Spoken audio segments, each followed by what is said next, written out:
दोस्तों, मन में कई तरह के विचार आते हैं।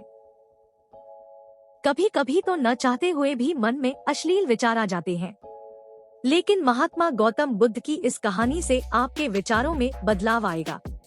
बुद्ध अपने भिक्षुओं को उपदेश देने के साथ ही उन्हें भिक्षाटन के लिए भेजते थे। एक बार उन्होंने अपने भिक्षु भरत को भिक्षा देने के लिए एक श्राविका के घर भेजा। भरत पूरे रास्ते मन में यह सोचते हुए श्राविका के पास गया कि आखिर आज भिक्षा में क्या भोजन खाने को मिलेगा।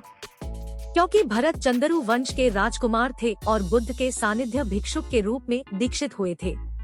हमेशा भरत को महल में खाने के लिए स्वादिष्ट पकवान मिलते थे, लेकिन आज भिक्षा के रूप में उसे जो भी मिलेगा संतुष्ट होना पड़ेगा। श्राविका के घर पहुंचकर भरत ने भिक्षा मांगी। श्राविका ने भरत को बैठने के लिए कहा और भोजन लाने के लिए घर के भीतर चली गई। इधर भरत फिर से अपने प्रिय भोजन के बारे में सोचने लगे और जैसे ही श्राविका भोजन लेकर आई तो भरत अचंभित रह गए। भरत ने देखा कि श्राविका ने उनके लिए उनके पसंदीदा पकवान परोसे हैं और अपने प्रिय भोजन को देखकर वह खुश हो गए। भोजन ग्रहण करते हुए भी भरत सोच रहे थे कि महल में तो उन्हें भोजन के बाद विश्राम करने की आदत है, लेकिन आज उन्हें भोजन के बाद वापस तेज धूप में चलकर आश्रम जाना होगा। लेकिन भोजन के बाद श्राविका ने भरत को कुछ समय के लिए विश्राम करने का आग्रह किया। भरत फिर से खुश हुए कि आखिर आज उनके मन की सारी इच्छाएं कैसे पूरी हो रही है। इसके बाद भरत कुछ देर विश्राम करने लगे, लेकिन विश्राम करते हुए भी लेटे लेटे वह सोचने लगे कि आज तो मुझे भोजन के बाद विश्राम करने को मिल गया, लेकिन ऐसा रोज रोज नहीं होगा। जब भरत विश्राम के बाद उठे तो श्राविका ने कहा कि आप जब तक चाहें यहाँ ठहर सकते हैं। भरत अब समझ गए कि यह कोई संयोग नहीं हो सकता।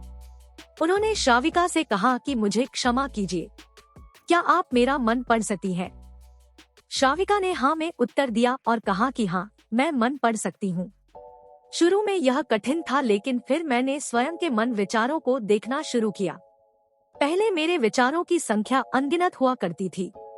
इसके बाद मैंने विचारों पर ध्यान केंद्रित किया, बिना पक्ष विपक्ष के अपने विचारों को देखने लगी। इस तरह से धीरे धीरे मेरे मन में विचारों की संख्या कम होती गई और सारे व्यर्थ विचार दूर हो गए। इसके बाद से ही मैं दूसरों के मन में चल रहे विचार को पढ़ लेती हूँ। हालांकि श्राविका की बात सुनकर भरत घबरा गए।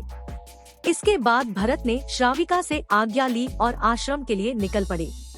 रास्ते में भी भरत फिर से मन में आए विचारों का स्मरण करने लगे कि श्राविका के बारे में उसके मन में अश्लील विचार भी आए थे। श्राविका ने उसे भी जान लिया होगा, वह मेरे बारे में क्या सोचती होगी। भरत खुद को लज्जित महसूस कर रहे थे।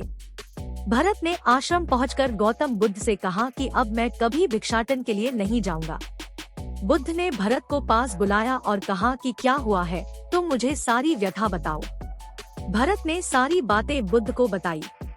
इसके बाद बुद्ध ने कहा कि अगले एक हफ्ते तक तुम भिक्षाटन के लिए उसी श्राविका के घर पर जाओगे, लेकिन तुम्हें इस बात का ध्यान रखना होगा कि कल भिक्षाटन के लिए जाते हुए तुम अपने चित्त को पूरे होश में रखना।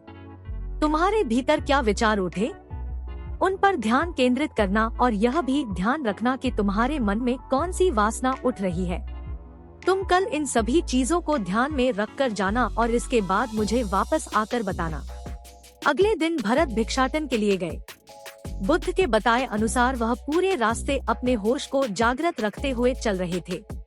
जब श्राविका का घर आया तो भरत ने भिक्षा मांगी। उसके भीतर कोई वासना नहीं थी और न ही कोई विचार उत्पन्न हो रहे थे, क्योंकि उसने अपने मन को पूरी तरह जागृत रखा था। भरत ने भिक्षा ली और आश्रम चला गया।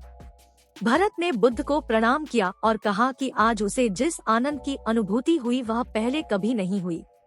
मुझे आशा है कि आप लोगों को मेरी कहानी अच्छी लगी होगी। कृपया इसे लाइक करें और मुझे सपोर्ट करने के लिए इस चैनल को सब्सक्राइब करें। मैं कल फिर आप लोगों से मिलूंगा एक और नई कहानी के साथ। तब तक खुश रहो। आपका बहुत बहुत धन्यवाद।